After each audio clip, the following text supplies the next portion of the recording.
Hello guys, welcome back to my new blog. અત્યારે હું બનાવી રહી છું સમોસા. આ છે મેદો, એમાં હું અડધી ચમચી જેવું મીઠું નાખીશ. પછી એમાં નાખીશ અજમો 1 ચમચી જેવો.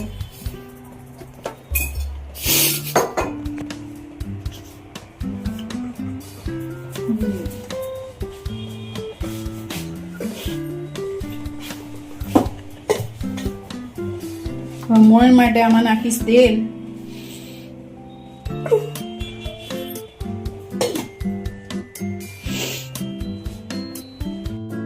ગાઈસ, થોડું થોડું પાણી લઈ અને આનો કઠણ લોટ બાંધવાનો.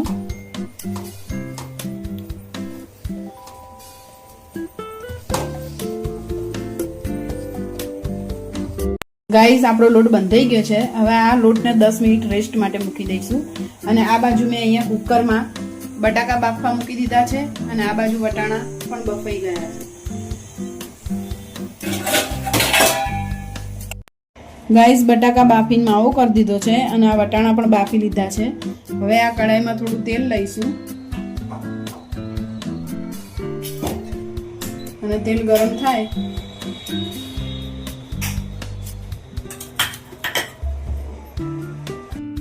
આમાં આદુ મરચાંની પેસ્ટ નાખી છે અને આ વાટેલા આખા ધાણા. પછી અંદર નાખીશું વટાણા. વટાણા બાફેલા નાખવાના, કાચા નાખશો પણ એટલી કાચામાં મજા નહીં આવે, એટલે થોડા બાફી દેવાના. પછી અંદર હવે મસાલો કરી દઈશું. અંદર આપણે નાખીશું 1 ચમચી મરચું.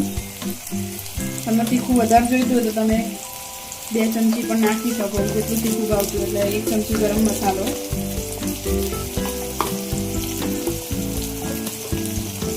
અડધી ચમચી હળદર, સ્વાદ પ્રમાણે મીઠું,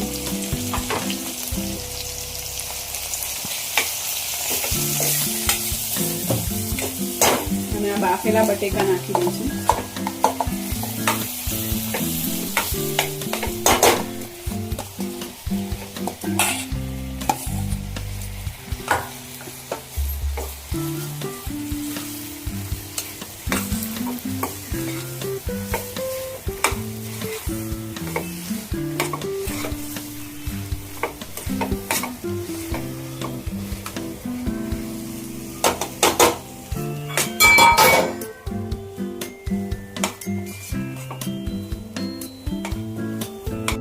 તૈયાર છે આપણો સમોસાનો માવો. હવે અંદર લીલા ધાણા ઉમેરીશું અને મિક્સ કરી લઈશું. તૈયાર છે આપણો સમોસાનો માવો. હવે થોડો ઠંડો થાય પછી સમોસા ભરીએ.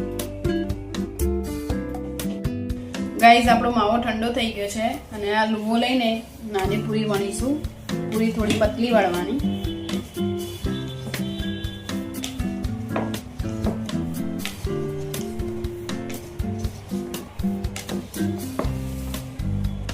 આ પૂરીને વચ્ચેથી કટ કરીશું અને આ કટ કરેલા 2 ભાગ કરી દઈશું. અને પાણી કિનારી પર લગાવી આવી રીતે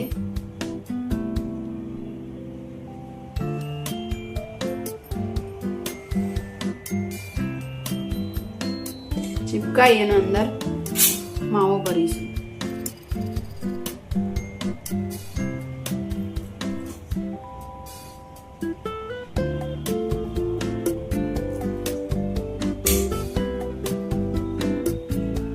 માવો છેક અંદર સુધી ભરવાનો, એટલે થોડો પ્રેસ કરીશું તો અંદર સુધી પહોંચી જશે માવો.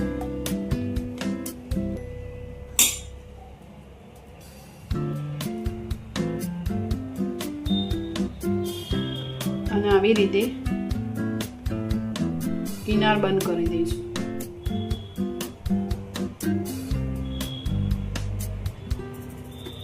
તૈયાર છે આપણો સમોસો. આવી રીતે બીજો સમોસો પણ લઈશું અને આને આવી રીતે કિનારી ચિપકાઈ દઈશું.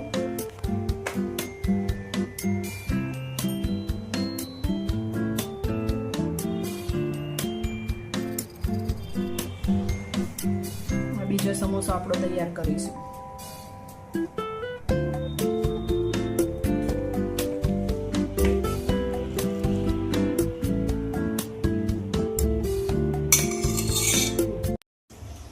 ગાઈઝ આપણા સમોસા રેડી થઈ ગયા છે અને અહીંયા મેં તેલ ગરમ મૂકી દીધું હતું.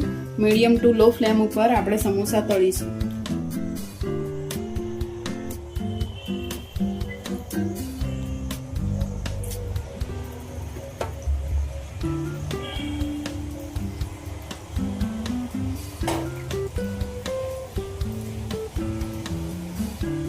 બધા એકી સાથે નહીં નાખવાના, પહેલા એક થઈ જાય પછી 2-3 તમે નાખીને તળો.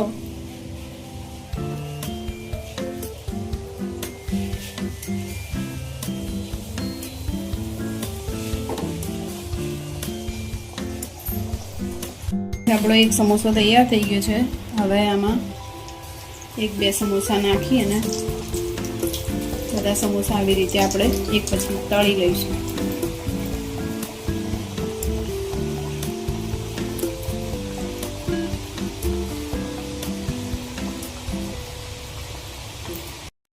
ગાઈસ તૈયાર છે આપણા સમોસા.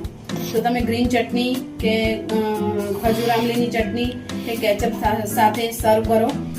અને તમને આ રેસીપીનો વિડીયો ગમ્યો હોય તો લાઈક કરો, શેર કરો અને સબસ્ક્રાઇબ કરો. બાય બાય, મળીએ આવતા બ્લોગમાં. હરે કૃષ્ણ.